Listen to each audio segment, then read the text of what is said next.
আসসালামু আলাইকুম ওয়া রাহমাতুল্লাহি তাআলা ওয়া বারাকাতুহু। সম্মানিত দিনী ভাই বোনেরা, আপনারা ঢাকা ইউনিভার্সিটিতে সাম্প্রতিক যে ঘটনাটা দেখেছেন, যে তোফাজ্জল নামক একটা ছেলে, সে ঢাকা ইউনিভার্সিটির একজন স্টুডেন্ট, তাকে নির্মমভাবে হত্যা করা হয়েছে। তাকে জাহিলি যুগে যেভাবে মানুষকে হত্যা করা হতো, সেই জাহিলি যুগের ন্যায় 2024 সালে এসেও তারা এই তোফাজ্জল নামক যে ভারসাম্যহীন একটা ছেলে ছিল, তাকে নির্মমভাবে হত্যা করা হয়েছে। যেভাবে হত্যা করা হয়েছিল আবরার ফাহাদকে। আবরার ফাহাদ একটু পানি চেয়েছিল, তাকে পানিটুক পর্যন্ত দেওয়া হয়নি, কিন্তু সেই একই কায়দায়, একই ধরনের, একই ক্যাটাগরিতে নির্মমভাবে এই তোফাজ্জল নামক যে ছেলেটা আছে, ভারসাম্যহীন, সে শুনেছি পাগল। আমরা যতটুকু মিডিয়া থেকে জানতে পারলাম, তার বাবা মারা গেছে, মাটাও চলে গেছে, তার একটা ভাই ছিল, ভাইটাও চলে গেছে তাকে ছেড়ে। এই পৃথিবীতে একা, নিষ্ঠুর এই পিশাচগুলো এই ছেলেটাকে নির্মমভাবে হত্যা করেছে। ভিডিওগুলো দেখে চোখের পানি আর ধরে রাখতে পারিনি। এই ছেলেকে যখন পিটানো হয়, সেখানে অনেকগুলো ছেলে ছিল, 200 থেকে 300 ছেলে ছিল, শুধু তাকিয়ে দেখেছে। কারো বিবেক কখনো প্রশ্ন করে নাই যে না, এই ছেলেকে বাঁচাইতে হবে, এই ছেলেকে বাঁচাইতে হবে। বাঁচানোর জন্য যত রকমের প্রোটেকশন দরকার, ঢাকা ইউনিভার্সিটিতে তখন হাজারো ছেলে ছিল, কোনো ছেলে এগিয়ে আসে নাই। একজন ভারসাম্যহীন মাতাল ছেলেকে ঢাকা ইউনিভার্সিটির মতো একটা শিক্ষা প্রতিষ্ঠানের ছেলেগুলো, যাদেরকে শিক্ষিত সমাজ বলা হয়, শিক্ষিত বলা হয়, আসলে শিক্ষা থাকলেই তার ভিতরে বিবেকবোধ থাকে না, মনুষ্যত্ব থাকে না। মনুষ্যত্বর জন্য দরকার হচ্ছে ধর্মীয় জ্ঞান, কোরআন হাদিসের জ্ঞান, ইসলামিক নৈতিকবোধ। এগুলো যদি না থাকে, তাহলে দুনিয়াবি জ্ঞান দিয়ে সে মানুষ কখনো মানুষ রূপে নিজেকে গড়ে তুলতে পারে না। তার জ্বলন্ত প্রমাণ হচ্ছে আবারও সেই তোফাজ্জল নামক যে ভারসাম্যহীন একটা ছেলেকে তারা খাবার খেতে জিজ্ঞেস করেছিল, খাবার দেওয়ার পর জিজ্ঞেস করেছিল খাবারটা কেমন হয়েছিল। একটা ভারসাম্যহীন ছেলেও বলেছিল, ভাইয়া খাবারটা অনেক সুন্দর হয়েছে, অনেক মজা হয়েছে, অনেক সুস্বাদু হয়েছে। এই পাপিষ্ঠদের মনটা গলে নাই যে একটা ভারসাম্যহীন ছেলেও তাদের প্রশংসা করছে। তাদের বোঝা উচিত ছিল যে না, এটা ভারসাম্যহীন ছেলে নয়, এ হয়তো কোনো কারণে আজ ভারসাম্যহীন হয়ে গেছে। তার বাবা নেই। আর একটা পরিচয় হচ্ছে সে এতিম, যে এতিমদের উপরে জুলুম করবে, অত্যাচার করবে, এলিমদেরকে মেরে দুনিয়া থেকে বের করে দিবে, হত্যা করে ফেলবে, যেমনটা আমার রাসূলের সাথে করা হয়েছিল। এই আইয়ামে জাহিলিয়াতের মতো যে জঘন্যতম পাপ, এই পাপিষ্ঠগুলোকে যদি আজকে ধরে শাস্তি না দেওয়া হয়, বাংলাতে আরো যে কত ধরনের পাপ জন্ম নেবে, এটা ভাষায় প্রকাশ করার মতো না। ধিক্কার জানাই এইসব স্টুডেন্টদেরকে, যারা নিরীহ ছাত্রদেরকে, যারা ভারসাম্যহীন একটা ছেলেকে নির্মমভাবে মারতে মারতে হত্যা করে ফেলে। যদি ছেলেটা অন্যায় করেই থাকে, অপরাধ করেই থাকে, আদালত আছে, তাকে শাস্তি দিবে বাংলাদেশের সংবিধান, বাংলাদেশের আইন তাকে শাস্তি দিবে। এই ছেলেগুলো শাস্তি দেওয়ার কে? তাকে কোনো অধিকার দেওয়া হয়েছে? অধিকার দেওয়া হয় নাই। আল্লাহ রাব্বুল আলামিন বলেন, রাসূল আকরাম সাল্লাল্লাহু আলাইহি ওয়াসাল্লাম বলেন, ওয়াকাতলুন নাস আল্লাতী হারামাল্লাহু ইল্লা বিল হক। রাসূল আকরাম আল্লাহ রাব্বুল আলামিন পবিত্র কোরআনে উল্লেখ করে দিয়েছেন, ওয়াকাতলুন নাস আল্লাতী হারামাল্লাহু ইল্লা বিল হক। অন্যায়ভাবে কাউকে হত্যা করা হারাম, হারাম করে দিয়েছেন।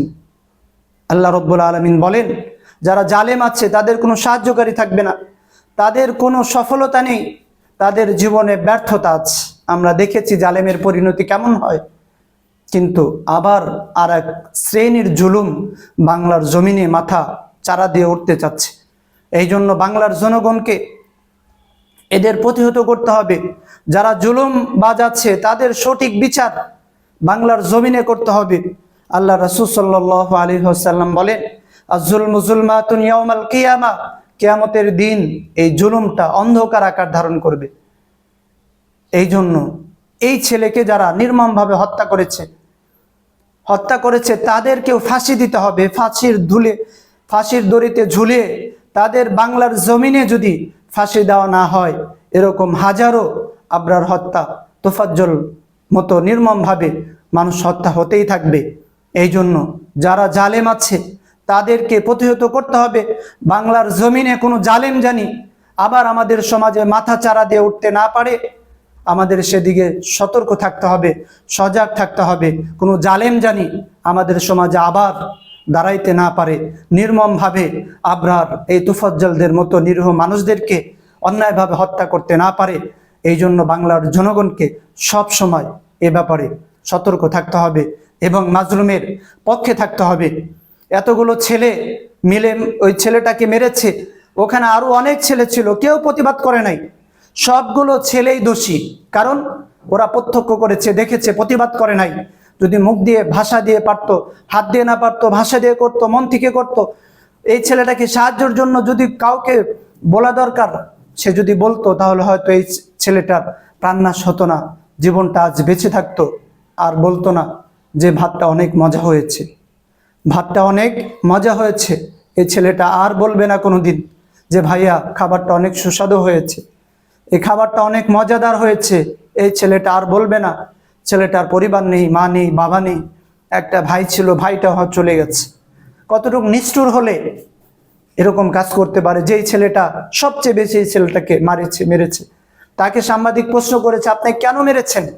বলে আবেগের বশবর্তী হয়ে মেরেছি। আবেগের বশবর্তী হয়ে একটা ছেলেকে মেরতে পারে? এটা কি কোনো স্টুডেন্ট, নাকি সন্ত্রাস, নাকি কোনো জঙ্গি?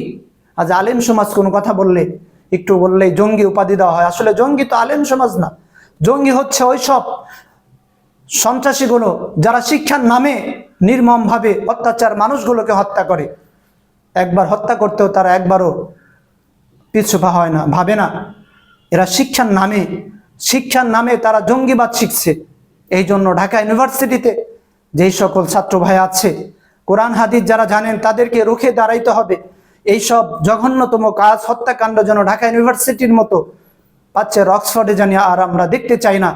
এই জন্য দায়িত্ব নিতে হবে। ইসলামিক মনা মানুষ যারা আছে তাদেরকে রুখে দাঁড়াইতে হবে।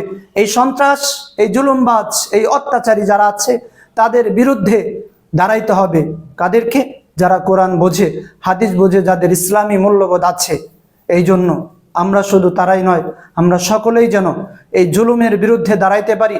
আল্লাহ রাব্বুল আলামিন যেন আমাদেরকে সেই তৌফিক দান করেন এবং মাজলুমের পক্ষে যেন আমরা কথা বলতে পারি। কারণ আল্লাহ রাসূল সাল্লাল্লাহু আলাইহি ওয়াসাল্লাম বলেন, ইত্তাকি দাওয়াতাল মাজলুম ফাইন্নাহা বাইনাল্লাহি ওয়া বাইনা হিজাবুন।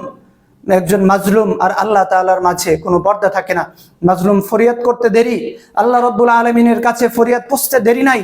এই জন্য জালেমের পক্ষে না থেকে মাজলুম যারা আছে তাদের পক্ষে কথা বলুন, তাদের পক্ষে কাজ করুন।